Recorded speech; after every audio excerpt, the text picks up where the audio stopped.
সুপ্রভাত বন্ধুরা, আমি সঞ্জয় আর আপনারা দেখছেন আমার চ্যানেল ট্যুর প্ল্যানার সঞ্জয়।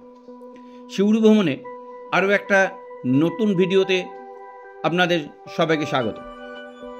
আগের দুটো ভিডিওতে আমরা দেখেছি হুল এক্সপ্রেসের জার্নি ও মামা ভাগ্নে পাহাড়, যার লিঙ্ক ডিসক্রিপশন বক্সে দিয়ে দিলাম। যারা দেখেননি তাদের দেখে নেবার অনুরোধ রইল। আমি মামাভাগ্নে পাহাড় দেখে চলেছি বীরভূম জেলার আরও একটা বিশেষ রাজবাড়ি দেখতে।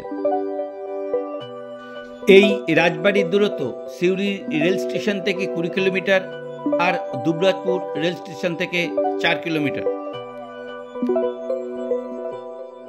যার নাম হেতমপুর রাজবাড়ি।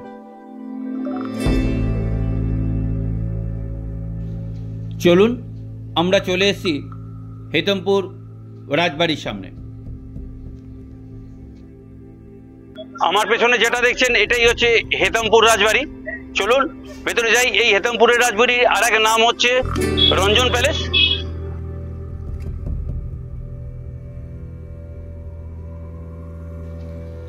আমরা এখন যেটা দেখছি এটা হচ্ছে হেতমপুর রাজবাড়ির প্রবেশদ্বার। এর একটা অংশে হয়েছে ডিএভি পাবলিক স্কুল আর একটা অংশ হয়েছে বিএড এডুকেশন কলেজ। এটা হচ্ছে ডিএভি পাবলিক স্কুল। আজ স্কুল বন্ধ, তাই ভেতরে ঢোকার অনুমতি নেই, সেই জন্য দূর থেকেই দেখতে হলো।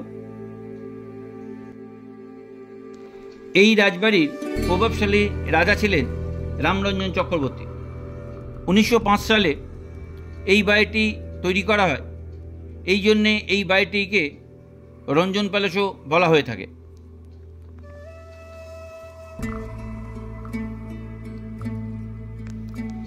এই প্যালেসের উপরে যে ঘড়িটা দেখছেন, এই ঘড়ির শব্দ শুনেই আগেকার দিনের গ্রামবাসীরা জানতে পারত কটা বাজলো। এই ঘড়িটা জনসাধারণের জন্যই রাজারা লাগিয়েছিল, কিন্তু বর্তমানে সে তার শুধু অস্তিত্বটুকুই জানান দিচ্ছে।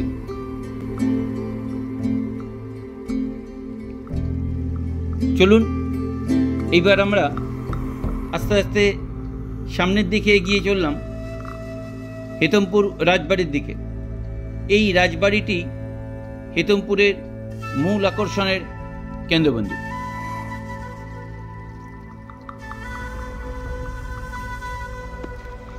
হেতমপুরের রাজবাড়ি দেখার সাথে সাথে এই রাজবাড়ির সংক্ষিপ্ত ইতিহাসটাও জেনে নেওয়া দরকার। আজকের হেতমপুর, যার আগের নাম রাঘবানন্দ গ্রাম, রাজনগর রাজের এক কর্মচারী রাঘবানন্দ এই গ্রাম তৈরি করেছিলেন। রাজনগরের রাজের সেনাপতি হাতেম খাঁ রাঘবানন্দকে পরাজিত করে রাজার আদেশে এখানে তৈরি করেছিলেন এক দুর্গ। ধীরে ধীরে এই এলাকাতে এক প্রভাবশালী বসতি গড়ে ওঠে ও রাজার অনুকূল্যে এখানকার জায়গির পান হেতেম খাঁ।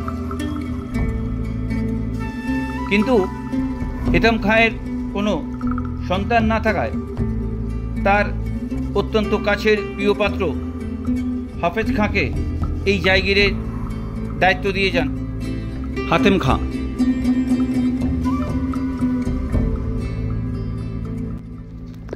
তারপর 1742 খ্রিস্টাব্দের শেষের দিকে বাংলায় মারাঠা বর্গীদের আক্রমণ শুরু হয় এবং এক নিদারুণ সংঘর্ষে হাফেজ খাঁ তার প্রাণত্যাগ করেন এবং হেতমপুর রাজনগর প্রশাসনের দায়িত্বে চলে আসে।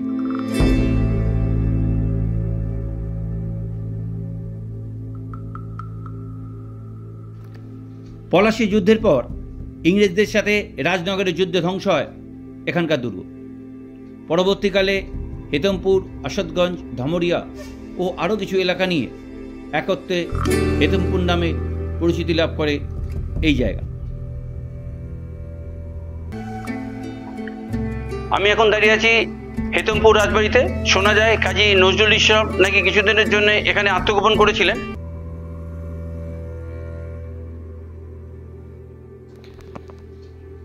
আজ থেকে প্রায় 300 বছর আগে সুদূর বাঁকুড়া থেকে এসেছিলেন এক দরিদ্র ব্রাহ্মণ মুরলীধর চক্রবর্তী।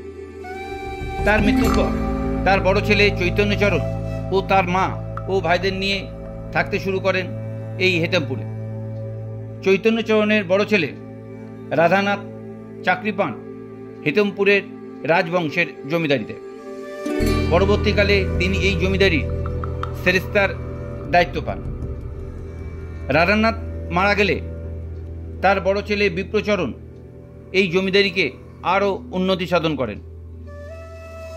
বিপ্রচরণের আমলে এই জমিদারি বিস্তার লাভ করে যা চোখে পড়ার মতো। বিপ্রচরণ মারা গেলে তার ছোট ছেলে কৃষ্ণচন্দ্র এই জমিদারি দেখাশোনা করতে থাকেন। কৃষ্ণচন্দ্র ছিলেন ধর্মপ্রাণ মানুষ।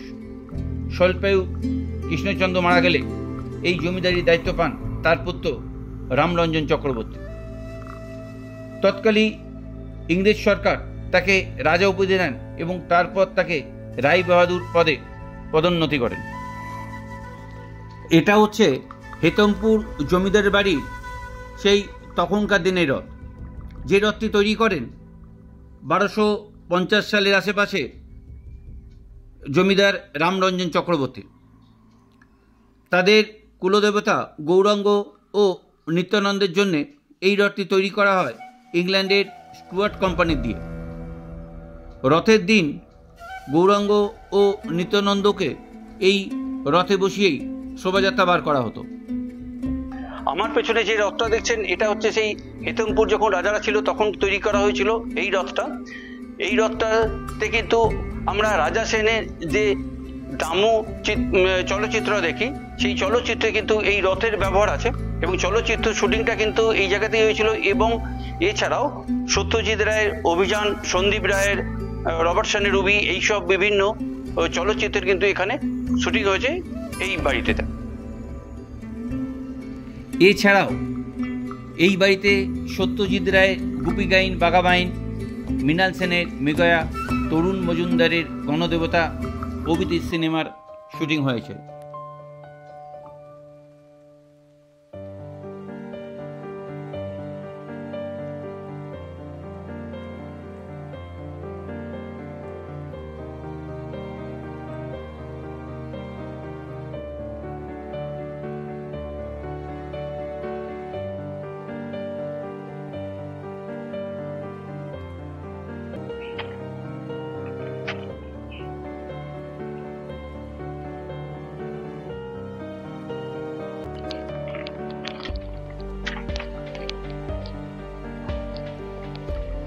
এরপর আমরা যাব রাজবাড়ির অন্যত দূরেই অবস্থিত গৌরীয় মঠে।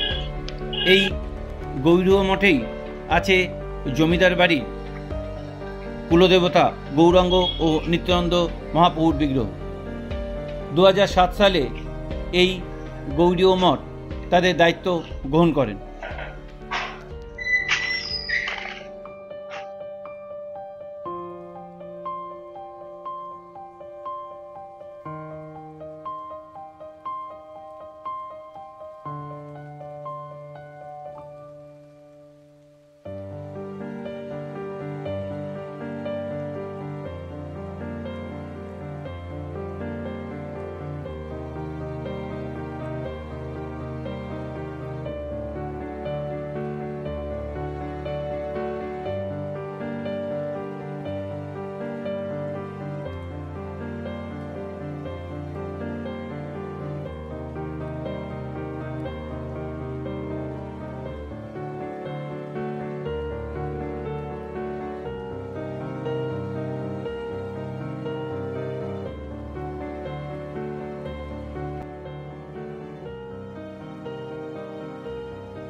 যদি আমার এই উপস্থাপনা ভালো লাগে তাহলে অবশ্যই লাইক, শেয়ার এবং কমেন্টস করবেন।